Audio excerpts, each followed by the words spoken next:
Yang juga jadi sorotan saudara, kasus pembunuhan anak politisi PKS mulai menemukan titik terang. Tim gabungan Polres Cilegon dan Polda Banten berhasil menangkap terduga pelaku pembunuhan. Inilah video amatir yang merekam detik-detik penangkapan seorang pria berinisial HA, warga Palembang, Sumatera Selatan. Ia ditangkap tim gabungan Polres Cilegon dan Polda Banten di kawasan Ciwedus, Cilegon, Banten. Usai ditangkap, terduga pelaku pembunuhan anak politisi PKS ini langsung dibawa ke Mapolres Cilegon untuk diperiksa lebih lanjut. Usai penangkapan terduga pelaku, hingga saat ini polisi belum memberikan keterangan kepada media.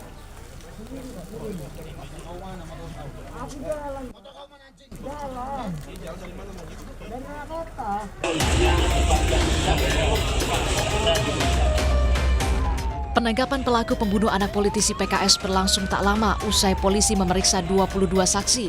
Mereka diantaranya adalah keluarga, tetangga, karyawan, hingga orang tua dari teman korban. Polisi bahkan mengaku sudah mendapatkan saksi mahkota yang identitasnya dirahasiakan. Masih proses penyelidikan karena kita tidak bisa menyampaikan di sini karena ada bersifat konfidensial khususnya berkaitan dengan barang-barang bukti ilmiah. Sementara udah 22 ya. Udah 22. Untuk keterangan apapun dari pemeriksaan saksi tersebut kami belum bisa menyampaikan. Alat buktinya masih semua diuji, di-compare, diperbandingkan. Kalau memang ada persesuaian ya kita akan koordinasikan dengan penyidik. Jadi untuk sementara kami belum bisa menyampaikan dari beberapa saksi itu, saksi mahkota apakah ada, apakah tidak ada, berapa jumlahnya, belum bisa kami sampaikan.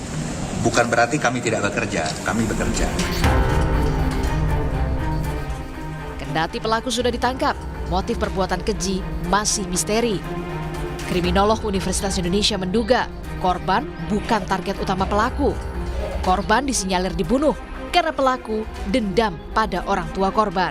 Kemungkinan yang pertama adalah motif emosional seperti dendam atau kemarahan personal, entah kepada anggota keluarga yang mana, apakah orang tua atau yang lainnya. Yang kedua, tindakan kekerasan ini memang fokus pada korban, bukan pada harta. Artinya bahwa menyakiti seseorang dengan melukai tadi itu sebagai korban simbolik gitu ya, untuk mengarah kepada korban yang sesungguhnya. Polisi bisa menggunakan beragam cara untuk mengungkap motif pembunuhan. Satu di antaranya dengan memeriksa jejak digital orang tua korban yang merupakan politisi. Begitu pula dengan misteri rusaknya CCTV di rumah mewah korban. Jika CCTV dirusak, bisa masuk kategori pembunuhan berencana. Harus dilakukan juga dengan memprofiling ya mungkin orang tua melalui jejak digital kan bisa lihat apakah selama ini ada orang yang memang ketersinggungan atau ada hal-hal yang lain. Saya yakin dari teman-teman penyidik Polda Banten melakukan penelusuran dari jejak digital sengaja dirusak atau memang rusak secara mekanik ya atau secara alami. Karena kalau ini nanti ada sesuatu keterkaitan, tentunya ini juga akan kalau memang pelakunya ternyata ditemukan, maka ini bisa dilakukan pemberatan dengan kasus 340 pembunuhan berencana.